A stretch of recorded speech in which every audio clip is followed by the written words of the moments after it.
Bueno, yo voy a hablar de la psicología educativa, de la psicología de la salud y de la psicología clínica. Primero comenzamos con Valeria Troya, que nos habló de la psicología educativa. Ella presentaba el psicólogo educativo como una especie de detective.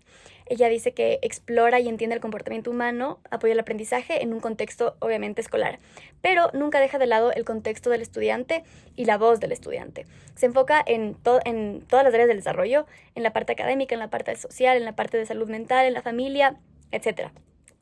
Los psicólogos educativos dan soluciones a varios niveles. Entonces ellos trabajan con el estudiante, pero también trabajan con la familia, trabajan con el sistema educativo, entonces se enfocan en todos estos ambientes y estas cosas a las que se expone el estudiante o la persona para poder dar una solución en todas las formas. Ella trabajaba específicamente, Valeria Troya, de 0 a los 25 años, y trabajaba con trastornos del aprendizaje, trastornos del desarrollo, trastornos sociales, etcétera. Entonces, ella explicaba que un psicólogo educativo hace evaluaciones pedagógicas, intervención uno a uno, apoyo a padres, investigación, docencia, apoyo a nivel organizacional, entonces puede trabajar en todos estos campos. Los retos que presentaba es que actualmente en el Ecuador no hay una universidad que forme específicamente psicólogos educativos. Ella tuvo que salir del país para formarse en eso, y que los tratamientos y las terapias que ella da son costosas, entonces que a veces no todas las familias pueden pagar los servicios. Y también la comunicación con las escuelas y las familias suele ser complicada. En la psicología de la salud nos habla Carlos Gramosa. Él comienza definiendo salud, habla de un estado de bienestar completo, sentirse bien en todos los aspectos, físico, mental, social, etc. Entonces, ellos promueven el bienestar de las personas, dicen que hay diferentes criterios para definir bienestar, entonces ellos buscan ayudar al individuo en todos los contextos a lo largo de su vida. Previenen enfermedades, hablan de por qué ocurren las enfermedades, etc. Además de promover el bienestar, ayudan a modificar los procesos fisiológicos, prevenir enfermedad, psicología clínica, medicina, salud pública, nutrición. Entonces es un campo muy interdisciplinario. Ellos hacen programas para promover hábitos saludables, reducir conductas de riesgo como adicciones, cosas que te puedan causar enfermedades a largo plazo, y hacen campañas justamente para prevenir estas enfermedades o condiciones o adicciones, etc.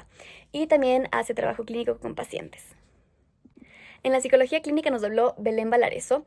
Ella comienza diciendo que trabaja con personas normales, o sea, personas con problemas del día a día, traumas, pérdidas, que es una terapia en la que trabajas con problemas cotidianos del día a día, con personas completamente normales, pero también personas que ya tienen algunos trastornos como ansiedad, depresión, estrés postraumático, etc. Ella también hace terapia familiar y de pareja, y nos habla mucho de cosas específicas sobre la terapia en pareja, cuando no puedes hacer terapia en pareja, las dificultades de eso. También nos habla de que hay 252 estilos terapéuticos, lo cual es un montón, que me sorprendió muchísimo. Eh, y dentro de estos estilos terapéuticos, ella trabaja con la terapia enfocada en las emociones. Entonces ella se hace la pregunta de en qué momento de la sesión se produce un cambio. Y ella dice que se produce el cambio cuando se topan las emociones. Entonces ellos se enfocan en ahondar esa emoción primaria, que es importante identificar la primaria, porque puede esta emoción primaria estar disfrazada de otras emociones. Entonces identificar esa emoción y ahondar en esa emoción para dar soluciones. Ella dice que muchas personas piensan que los psicólogos clínicos pueden absorber el dolor de las personas, pero no es así, según ella, en su perspectiva.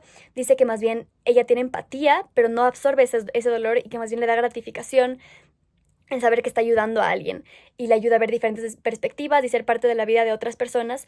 Y dice que un buen psicólogo tiene confidencialidad, ética, y tiene que hacer su propia terapia. Es muy importante que ponga aparte lo que está pasando en su vida con lo que está pasando en la vida de su paciente. Los tres últimos tipos de psicología organizacional del primer foro que yo voy a hablar son psicología organizacional, judicial y deportiva. Empezando por la organizacional, la experta que habló con nosotros fue Gaby Rosero, y ella empezó con una pregunta súper interesante que básicamente nos dijo si pensamos que las empresas tienen alma. Y al principio suena una pregunta un poco ilógica, pero ella usó esta como tesis para explicarnos que las empresas están conformadas por personas, y ese es el alma de la empresa. Una empresa no existiría sin las personas. Entonces, psicología organizacional es el estudio del comportamiento humano dentro del trabajo. Luego nos explicó qué es. Básicamente, el propósito de psicología organizacional es hacer que las personas de una empresa sientan que su trabajo es importante y que va a la par del propósito de la empresa. También se denominan como arquitectos de las empresas, los psicólogos organizacionales, porque ellos diseñan estos procesos que mejoran la cultura, el liderazgo, el desempeño y el bienestar laboral, y ayudan a gestionar el cambio. Hacen que las personas estén aptas para cambiar junto con la sociedad, y que las empresas no se queden atrás de la evolución, por decir así. En pocas palabras, buscan que la gente sienta que su trabajo tiene propósito y que las empresas evolucionen junto a ellos, y que las personas que forman la empresa, o sea, son el alma central, estén cómodas y en confianza para poder tener un rendimiento importante en los propósitos de la empresa. Luego también vimos psicología judicial, que la experta que estuvo con nosotros fue María Belén Álvarez. Ella empezó su charla con un poco de humor y nos dijo que básicamente los psicólogos judiciales son los que estudian el lado oscuro de la mente, el porqué de nuestros actos negativos o el porqué de nuestro pensar negativo. También nos explicó algo súper interesante, que es que los psicólogos judiciales no son lo mismo que los psicólogos forenses. Los judiciales se dedican a analizar la conducta humana dentro de contextos legales y ellos aportan el conocimiento psicológico para investigaciones, juicios y evaluaciones de comportamiento dentro del sistema judicial. El forense ya es mucho más criminalístico, por decir así, resuelven cosas un poco más criminales. También nos explicó que en la psicología judicial se divide en muchas ramas y ahí entra la forense. La judicial es como la general y se divide en diferentes ramas, que es forense, psicología del testimonio, psicología penitenciaria, psicología policial, criminología y psicología de la victimología. Y finalmente, la Paola Gandara nos habló de psicología deportiva. Yo tuve la suerte de asistir a una charla un poco más extensa solo de ella. Entonces, la psicología deportiva me llamó mucho la atención, sobre todo porque los psicólogos deportivos optimizan no solo la parte psicológica, sino también el rendimiento de un deportista. Ella también aclara que un psicólogo deportivo tiene que saber y empaparse de información del deporte del que va a hablar.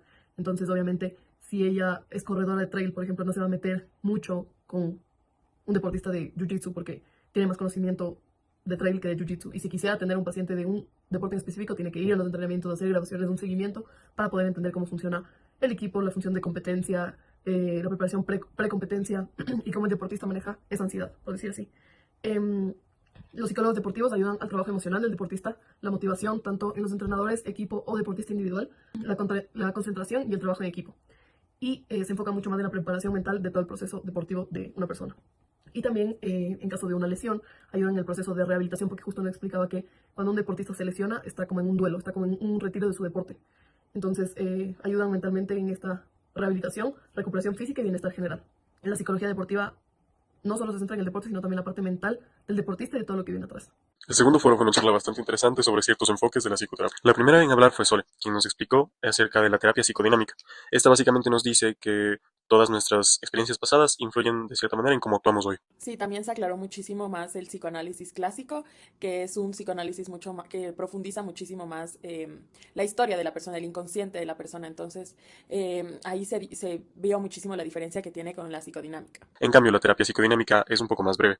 Por eso es más concisa. Nos habla más de las cosas del presente y de nuestros patrones emocionales y cómo estos afectan y cómo actuamos. Bueno, luego habló Javier Rodríguez de la terapia humanista. Esta me gustó full porque él decía mucho que todas las personas tenemos algo en nuestro interior para potenciarlo y poder ser siempre mejor. Entonces, fue súper chévere también lo que dijo Javier. Aquí el terapeuta no te dice qué hacer.